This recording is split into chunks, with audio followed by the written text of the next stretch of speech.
जियांगचन का बर्थडे आ रहा होता है, सो शाओशी के लिए सबसे इम्पोर्टेंट काम होता है उसके लिए बर्थडे गिफ्ट खरीदना।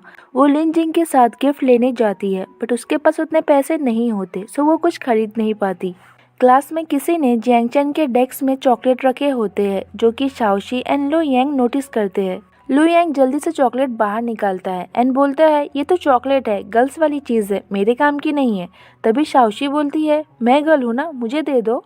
जियांगचन बोलता है, दे दे उसे। चॉकलेट पाकर वो बहुत खुश होती है एंड वहीं ली वेई एंड उसकी फ्रेंड जेलस होते हैं, क्योंकि ली वेई ने ही वो चॉकलेट उसे दिया होता है। लिन जिंग को उसके डैड का लेटर मिलता है, जो कि काम के सिलसिले में अब्रॉड में ही रहते हैं एंड बिजनेस ट्रिप पर कुछ दिनों में चाइना आने वाले होते हैं। वो उसे लेटर के साथ पैसे भी सेंड करते हैं एंड उसे मिलने बुलाते हैं। वो डैड का लेटर पाकर बहुत हैप्पी होती है। स्कूल में स्पोर्ट्स डे होने वाला था, बट कोई भी पार्टिसिपेट करने के लिए रेडी नहीं था, सो सर सबको प्राइज का लालच देते हैं एंड साथ में ये भी बोलते हैं कि जो भी पार्टिसिपेट नहीं करेगा उसे चीयर लीडर बनना होगा। सभी बॉयज बोलते हैं ये ठीक नहीं है। गर्ल्स हडल के लिए फर्स्ट प्राइज वॉच था, सो हमारी शाओशी एंड लिन जिंग अपना नाम लिखवाते हैं। लिन जिंग वो वॉच जीतकर अपने डैड को गिफ्ट करना चाहती थी एंड वही हमारी शाओशी जियांगचन को बर्थडे गिफ्ट करना चाहती थी। लंच के वक्त शाओशी ब्लश करते हुए पूछती है, जियांगचन मैंने सुना है तुम हर्डल्स रेस में बहुत अच्छे हो। वो आगे कुछ बोलती उससे पहले ही जियांगचन डायरेक्टली बोलता है, मैं तुम्हें नहीं सिखाने वाला। बेचारी शाओशी का पचका हो जाता है। देन हम शाओशी को लाइब्रेरी में कॉमिक पढ़ते हुए देखते हैं। वो पढ़ते पढ़ते हंस रही होती है। जियांगचन उसे ही देख रहा होता है। वो उसे देखकर स्माइल करता है, बट जब शाओशी की नज़र उस पर पड़ती है वो जल्दी से अपनी नजरें घुमा लेता है।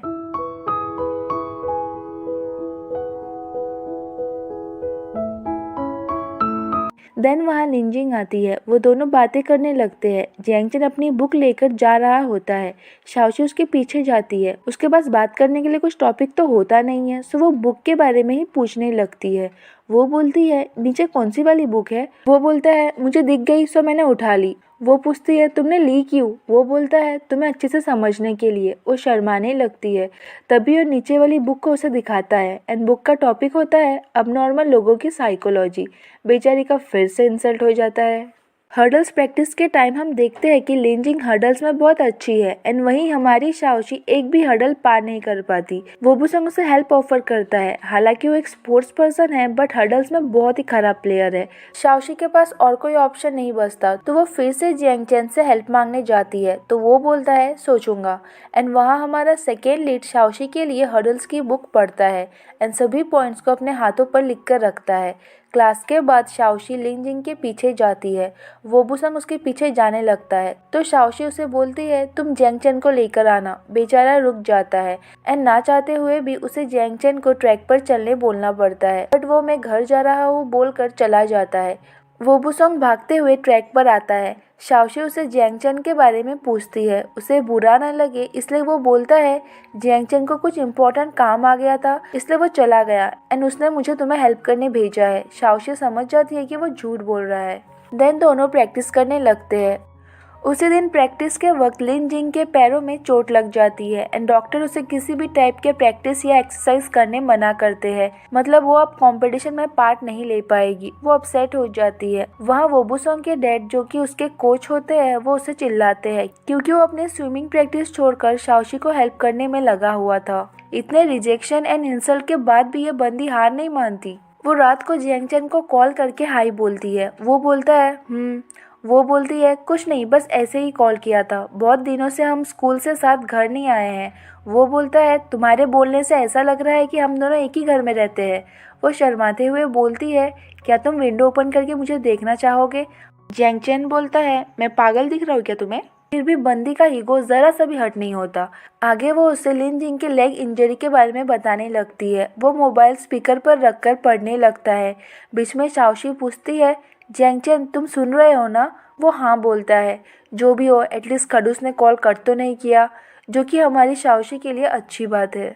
लू यांग को पता चल गया होता है कि लिन जिंग ये वॉच अपने डैड को देना चाहती है, तो वो शाओशी को लिन जिंग के लिए ये वॉच जीतने बोलता है। बट शाओशी को लगता है कि वो मजाक कर रहा है, क्योंकि उसे पता है कि लिन जिंग के डैड तो अब्रॉड में रहते हैं। वो उसकी बात को ज़्यादा सीरियस नहीं लेती। तो लू यांग जियांगचन से हेल्प मांगता है। वो उसे शाओशी को समझाने बोलता है। जियांगचन बोलता है, मैं क्यों समझाऊं?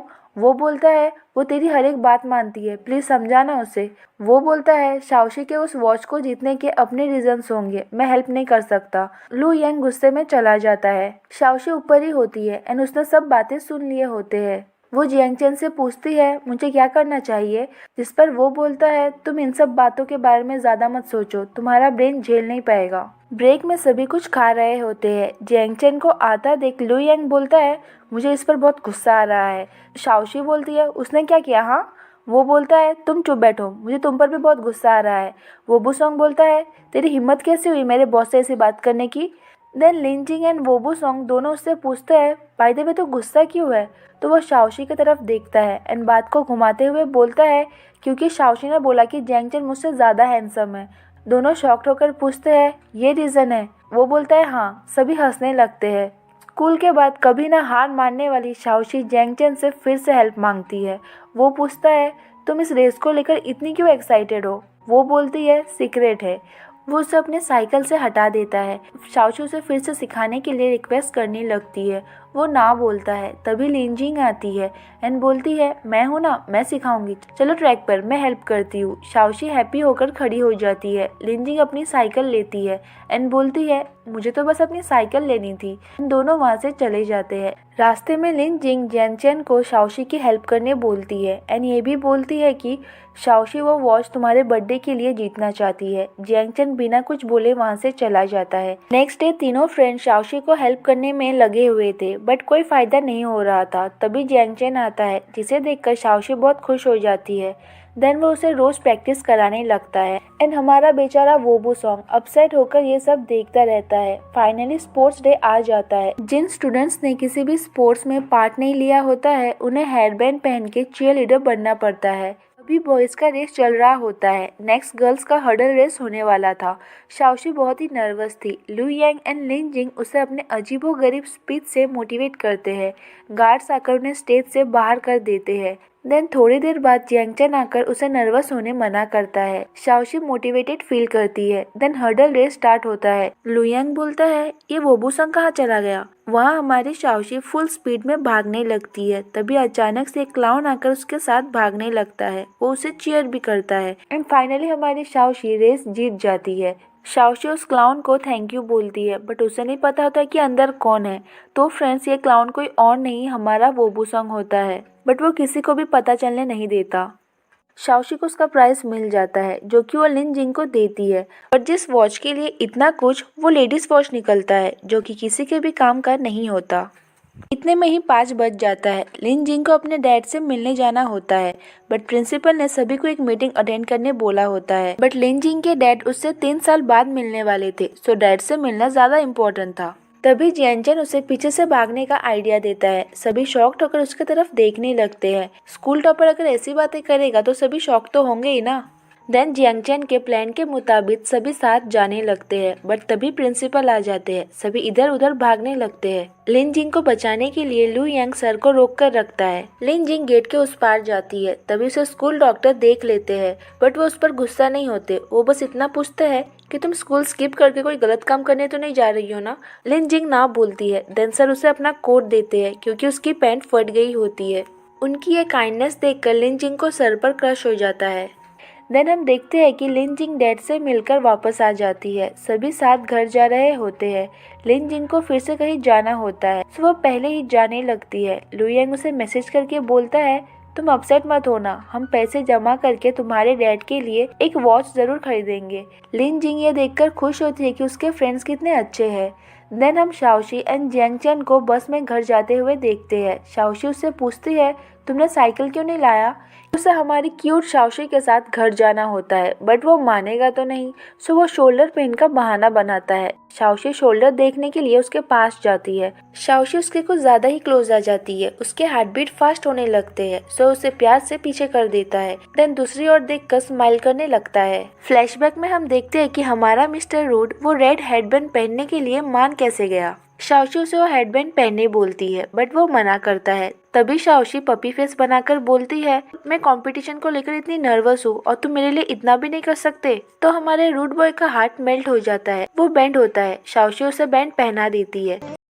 स्कूल में टीचर अनाउंस करती है कि नेक्स्ट वीक ड्रामा कंपटीशन होगा। लिन जिंग से शाओशी को पता चलता है कि ली वेई ने जियांग चेन को अपने ड्रामा ग्रुप में पार्टिसिपेट करने के लिए इनवाइट किया है। शाओशी को टेंशन होने लगता है तो लिन जिंग उसे बोलती है, तू टेंशन ना ले, तू अपना ड्रामा ग्रुप बना एंड जियांग चेन को उसमें पार्टिसिपेट करने बोल। तो वो इस काम में लग जाती है। फर्स्ट काम होता है मेंबर्स ढूंढना। सबसे पहले वो लुई यांग के पास जाती है बट वो मना कर देता है तो शाओशी उसे बोलती है, मैं तो सोच रही थी तुम्हें लिन जिंग के साथ किसिंग सीन प्ले करने दूंगी बट तुमने तो मना ही कर दिया। खैर छोड़ो, अपने क्रश के साथ किसिंग सीन करने का मौका मिलेगा। ये सुनकर लुई यांग 360 डिग्री टर्न ले लेता है एंड बोलता है, हाँ बोलो डायरेक्टर, मुझे क्या करना होगा। शाओशी हंसने लगती है। देन ग्रुप में लिन जिंग एंड वोबू सॉन्ग भी ऐड होते हैं। अब बस जियांग चेन को मनाना होता है। दोनों मिलकर उसे मनाने जाते हैं। वो पहले थोड़ा इंटरेस्ट लेता है बट देन स्क्रिप्ट एंड दोनों क्यूटीज के वियर्ड एक्टिंग देखकर पार्टिसिपेट करने से मना कर देता है। शाओशी हार नहीं मानती। घर जाकर वो दिन रात एक करके एक ड्रामा स्क्रिप्ट बनाती है and next day Jiang chain को देती है। वो फिर भी नहीं मानता एंड शाओशी भी हार नहीं मानती।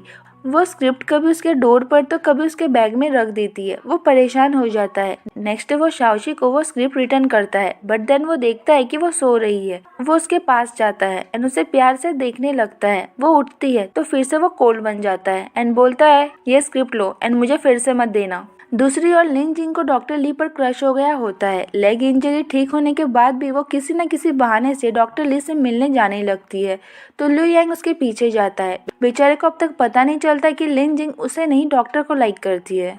देन क्लास में टीचर टॉप 5 स्टूडेंट्स को ड्रामा कंपटीशन के लिए एक ग्रुप बनाने बोलती है जिसमें ली वेई, जियांग चेन एंड लिन जिंग भी होते हैं। सो हमारी शाओशी का ग्रुप बनने से पहले ही टूट जाता है बट फिर भी वो हार नहीं मानती। वो लुई यांग एंड वोबू सॉन्ग के साथ मिलकर ही ड्रामा प्रैक्टिस करने लगती है।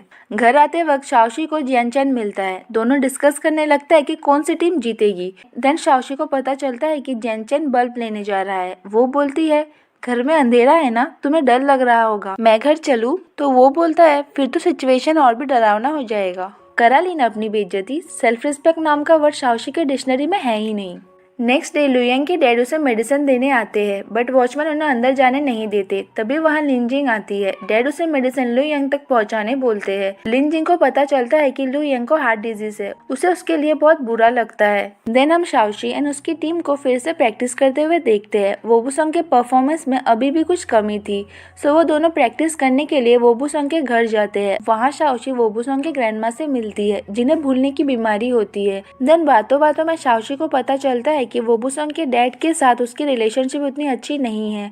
उन्होंने वोबू सॉन्ग को जबरदस्ती स्विमिंग सिखाने के लिए मजबूर किया है जबकि उसे स्विमिंग में बिल्कुल भी इंटरेस्ट नहीं है। शाओशी जब घर आती है वो जियांग चेन को इलेक्ट्रिसिटी रिपेयर करते हुए देखती है। जियांग चेन बोलता है, तुम्हें इतने रात को अकेले नहीं आना चाहिए था। जिस पर वो बोलती है, मैं अकेली कहाँ आई हूँ, वोबू सॉन्ग मुझे ड्रॉप करने आया था। ये बात उसे थोड़ी खटकती है बट वो कुछ बोलता नहीं है। नेक्स्ट डे शाओशी एंड वोबू सॉन्ग को बात करता है देख जियांग चेन जेलस होने लगता है। लाइब्रेरी में ऊपर रखी हुई बुक को उसे उतार के देने के बदले और भी ऊपर रख देता है। शाओशी को समझ नहीं आता कि वो ऐसा क्यों बिहेव कर रहा है। देन ड्रामा कंपटीशन स्टार्ट होता है जिसमें शाओशी की टीम फर्स्ट राउंड में ही बाहर हो जाती है एंड ली वेई एंड जियांग चेन का टीम फाइनल्स में पहुंच जाते हैं। हारने की वजह से शाओशी बहुत ही अपसेट हो जाती है। ऊपर से उसके कपड़े भी गंदे हो गए होते हैं। वोबू सॉन्ग को वो बोलती है, मॉम ये देखकर मुझे बहुत चिल्लाएगी। वो उसे चीयर अप करने की कोशिश करता है। देन वो उसके लिए कुछ लेने जाता है। तभी वहाँ जियांग चेन आता है। शाओशी को अपसेट देखकर वो भी थोड़ा बहुत उसे चीयर अप करने की कोशिश करता है एंड देन जाने लगता है। शाओशी पूछती है, तुम जा रहे हो? वो बोलता है, हाँ क्यों, तुम नहीं चल रही? वो बोलती है, नहीं, वोबू सॉन्ग ने मुझे वेट करने बोला है। जियांग चेन जेलस होकर बोलता है, तुम्हें जो करना है करो एंड देन वहाँ से चला जाता है। फाइनल ड्रामा कंपटीशन के लिए टीचर सभी को छोटी मोटी रिस्पॉन्सिबिलिटीज देती है। शाओशी को थंडर साउंड रिकॉर्ड करने की रिस्पॉन्सिबिलिटी मिलती है। इनके टाइम में इंटरनेट का उतना यूज नहीं था सो वो फेक थंडर साउंड क्रिएट करके रिकॉर्ड करने की कोशिश करती है जिसमें लिन जिंग उसकी हेल्प करती है। रिकॉर्ड करते वक्त वो लोग बातें करने लगते हैं। शाओशी बोलती है, मुझे परफेक्ट साउंड चाहिए जिससे कि वो मेरे काम से मुझसे इम्प्रेस हो जाए। ये सब बातें रिकॉर्ड हो जाते हैं सो वो दोनों फिर से थंडर की साउंड रिकॉर्ड करते हैं। तभी वोबू सॉन्ग आकर उसे एक न्यू टी शर्ट देता है। याद है ना कि उसके कपड़े खराब हो गए थे। शाओशी बोलती है, मैं जिस भी चीज़ का नाम लेती हूँ ये मुझे लाकर देता है। देन शाओशी रिकॉर्डिंग लेकर बैक स्टेज पर जाती है। जियांग चेन को देखकर उसकी नज़र उससे हटती नहीं है।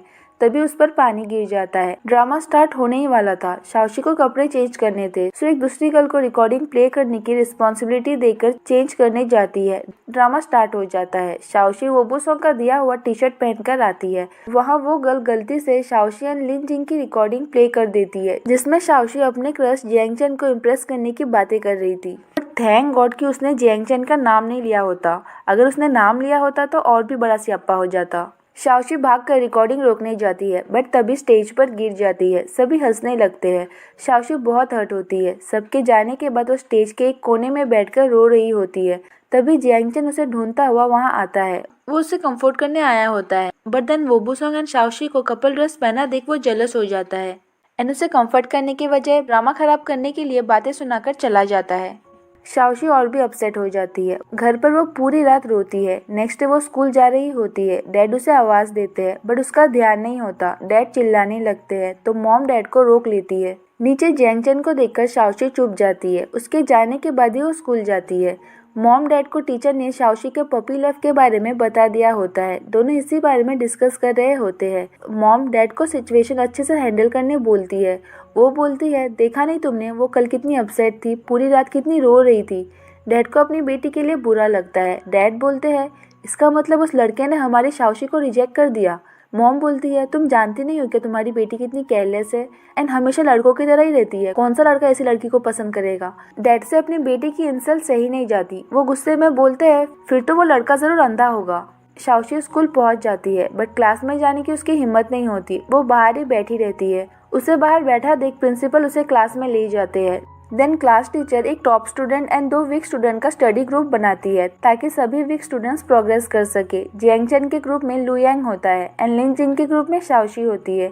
टीचर के जाने के बाद सभी स्टूडेंट्स शाओशी को बुरा भला बोलने लगते हैं एंड शाओशी का क्रश कौन हो सकता है ये डिस्कस करने लगते हैं। वोबू सॉन्ग एंड लिन जिंग सबको चुप करा देते हैं। जियांग चेन को भी ये सब कुछ अच्छा नहीं लगता। देन टीचर शाओशी को बुलाकर बहुत चिल्लाती है, क्योंकि उसने होमवर्क के सभी सम्स गलत किए थे। टीचर उसे पेरेंट्स बुलाने की धमकी देती है। बेचारी अपसेट होकर क्लास में आती है। तभी उसे लिन जिंग का लेटर मिलता है कि ग्रुप स्टडी के लिए लाइब्रेरी आ जाना। वो लाइब्रेरी जाती है। तभी उसे लू यांग का मैसेज आता है। वो उसे ग्रुप एक्सचेंज करने बोलता है, मतलब लू यांग लिन जिंग के ग्रुप में जाएगा एंड शाओशी जियांग चेन के ग्रुप में। शाओशी को ना चाहते हुए भी जियांग चेन का ग्रुप ज्वाइन करना पड़ता है। पढ़ाई के वक्त जियांग चेन उसे हेल्प करने की कोशिश करता है, बट वो बोलती है, मैं अकेली कर लूंगी, तुम्हारी हेल्प नहीं चाहिए। स्कूल से घर जाते वक्त शाओशी देखती है कि 2 गैंगस्टर्स उसके क्लासमेट को बुली कर रहे हैं। ये सब देखकर हमारी झांसी की रानी उसे बचाने कूद पड़ती है। वो दोनों को धमकाने लगती है, ये बोलकर कि ये एरिया मेरे बॉस का है, निकलो यहाँ से। गैंगस्टर पूछते हैं, कौन है तुम्हारा बॉस। वो जियांग चेन का नाम लेती है। देन वो जियांग चेन को कॉल लगाती है। गैंगस्टर्स को लगता है जरूर ये जियांग चेन कोई बड़ा गैंगस्टर होगा। दोनों डर के भाग जाते हैं। जियांग चेन कॉल रिसीव करता है, उतने में वो कॉल कट कर देती है। घर आकर जियांग चेन देखता है कि उसके मॉम एंड भाई आए हैं। काम के सिलसिले में मॉम छोटे भाई के साथ दूसरे सिटी में रहती है। लीव मिला होता है, सो वो जियांग चेन से मिलने आ जाती है। डिनर के वक्त जियांग चेन नोटिस करता है कि मॉम को ये भी याद नहीं है कि उसे मिल्क से एलर्जी है। वो अपसेट होकर वहाँ से उठकर चला जाता है। छोटा भाई मॉम को याद दिलाता है कि भाई को मिल्क से एलर्जी है। मॉम गिल्टी फील करती है। शाओशी को एग्जाम में कंटिन्यूसली बुरे मार्क्स मिल रहे थे। ये देखकर मॉम डैड उसे बोर्डिंग स्कूल भेजने का डिसीजन लेते हैं। नेक्स्ट डे शाओशी का क्लास में थोड़ा सा भी ध्यान नहीं होता। सर उसे उठाकर बोर्ड पर एक सम पूछते हैं एंड देन उसे डांटने वाले होते ही है कि तभी उसे डांट से बचाने के लिए पहले Wobu Song, then Lin Jing and last में लू यांग सर का ध्यान भटकाने लगते हैं, तो सर डांटने की बात भूल ही जाते हैं। ग्रुप स्टडी के टाइम जियांग चेन फिर से शाओशी की हेल्प करने की कोशिश करता है। इस बार भी वो मना कर देती है, तो जियांग चेन बोलता है, मैं तुम्हारे लिए हेल्प नहीं कर रहा, मैं बस नहीं चाहता कि तुम्हारे वजह से क्लास का ग्रेड कम हो। शाओशी बोलती है, टेंशन मत लो, मेरे वजह से क्लास का ग्रेड कम नहीं होगा, नेक्स्ट सेमेस्टर में बोर्डिंग चली जाऊंगी। जियांग चेन उसकी बातें सीरियस नहीं लेता एंड एटीट्यूड के साथ बोलता है, हाँ तो जाओ ना, किसने रोका है। शाओशी बाहर आकर बहुत रोती है। तभी वहाँ वही गैंगस्टर्स आते हैं एंड उसे बुली करने लगते हैं। वोबुसोंग उसे बचाकर वहां से लेकर जाता है। गैंगस्टर्स पीछे जाने लगते हैं। तभी जियांगचन आकर दोनों को रोककर उनसे फाइट करने लगता है। जियांगचन के साथ झगड़ा एंड देन स्कूल छोड़ने की बात को लेकर वो बहुत अपसेट होती है। उसे चीयर अप करने के लिए वोबुसोंग उसे अपने ट्रेनिंग पूल में लेकर जाता है। दोनों बहुत एंजॉय करते हैं। बट तभी वोबुसोंग के कोच, जो कि उसके डैडी थे, वो आकर ट्रेनिंग छोड़कर ये सब करने के लिए उसे पनिश करते हैं। वो शाओशी को घर जाने बोलते हैं। स्कूल से घर आकर जियांगचन अपनी एंड शाओशी की मॉम को बातें करते हुए सुनता है। उसे पता चलता है कि शाओशी सच में बोर्डिंग स्कूल जाने वाली है। शाओशी के मॉम के जाने के बाद मॉम उसकी ऐसी हालत देखकर पूछती है, तुमने किसी से फाइट किया है क्या? वो कुछ नहीं बोलता। छोटा भाई बोलता है, बॉयज 2 रीजंस के लिए फाइट करते हैं, एक तो मनी के लिए एंड दूसरा लड़की के लिए। एंड आई थिंक कि भाई ने लड़की के लिए ही फाइट किया होगा। छोटे बच्चे को ये सब बोलता देख मॉम उसे डांटकर रूम में भेज देती है। शाओशी की बोर्डिंग स्कूल जाने की बात को लेकर जियांगचन बहुत अपसेट होता है। जब शाओशी ने उसे विंडो की तरफ देखने बोला था तब तो उसने नहीं देखा था। आज पागलों की तरह उसी के विंडो की तरफ देखता रहता है। वो उसे मैसेज करने की सोचता है बट देन नहीं करता। एक्चुअली उसे अपनी फीलिंग्स एक्सप्रेस करना आता ही नहीं है। नेक्स्ट डे शाओशी एंड वोबुसोंग को साथ देखकर वो जेलस होता है। आज भी शाओशी का क्लास में ध्यान नहीं होता। मैथ टीचर जाकर क्लास टीचर को कंप्लेन करते हैं। उसके पेरेंट्स को बुलाया जाता है। टीचर के कुछ बोलने के पहले ही मॉम डैड बोलते हैं, इस स्कूल में शाओशी का उतना प्रोग्रेस नहीं हो रहा, हम लोग उसका स्कूल चेंज करने वाले हैं। वहाँ जियांगचन लिन जिंग एंड लू यांग को शाओशी के बोर्डिंग स्कूल जाने की बात बताता है। दोनों शॉक्ड होते हैं। देन तीनों मिलकर टीचर लू से हेल्प मांगने जाते हैं। शाओशी सर की फेवरेट स्टूडेंट थी, तो सर मॉम डैड को समझाने आने लगते हैं। उनके आने से पहले यहाँ ऑफिस में टीचर को पुलिस स्टेशन से कॉल आता है। टीचर उनसे जियांगचन को लेकर बातें करने लगती है।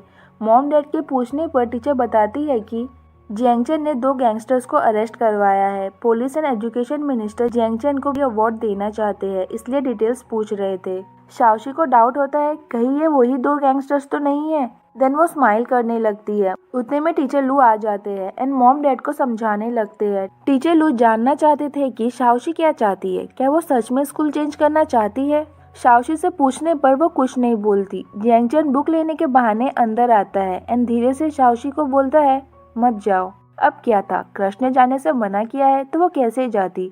वो तुरंत बोलती है, मुझे स्कूल चेंज नहीं करना। मॉम डैड बोलते हैं, अब क्या हो गया, कल तो तुम चेंज करने के लिए मान गई थी ना। अब मॉम डैड को कौन समझाए कि ये लड़के का मामला है। मॉम डैड नहीं मान रहे थे, तो लास्ट में डिसाइड होता है कि अगर शाओशी नेक्स्ट एग्जाम में टॉप 15 स्टूडेंट्स में आती है तो ही वो स्कूल में रह पाएगी।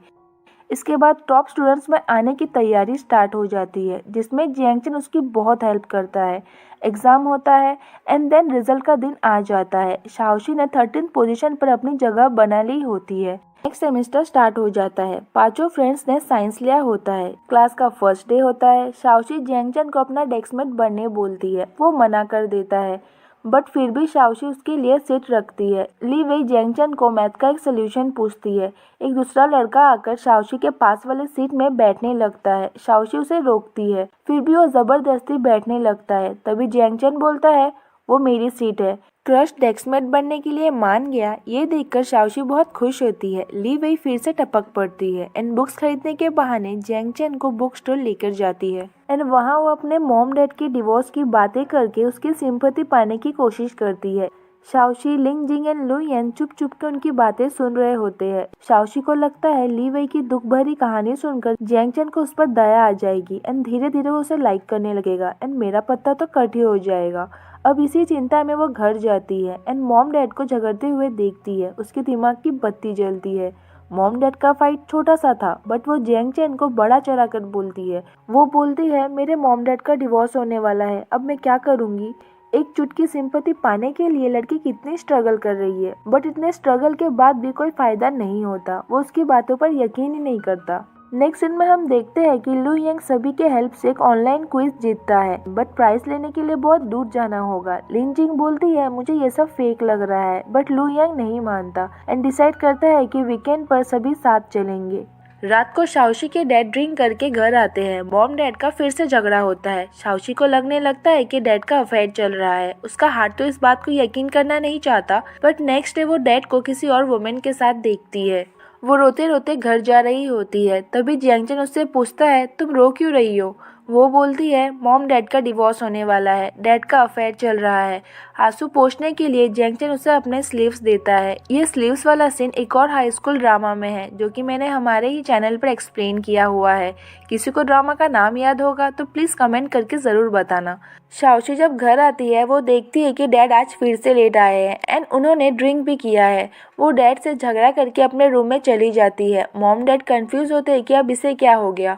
वहाँ जैंगचन को शाओशी की चिंता हो रही थी। वो उसे मैसेज करने की सोचता है, हाँ बस सोचता ही है, करता कुछ नहीं है। मॉम को कपड़े धोने थे। छोटा भाई जैंगचन के गंदे कपड़े लेने आता है। स्कूल यूनिफॉर्म के स्लीव्स को वेट देखकर वो पूछता है ये इतना वेट क्यों है। जैंगचन बहाना बनाता है कि एक पपी ने उसके स्लीव्स चाटे थे।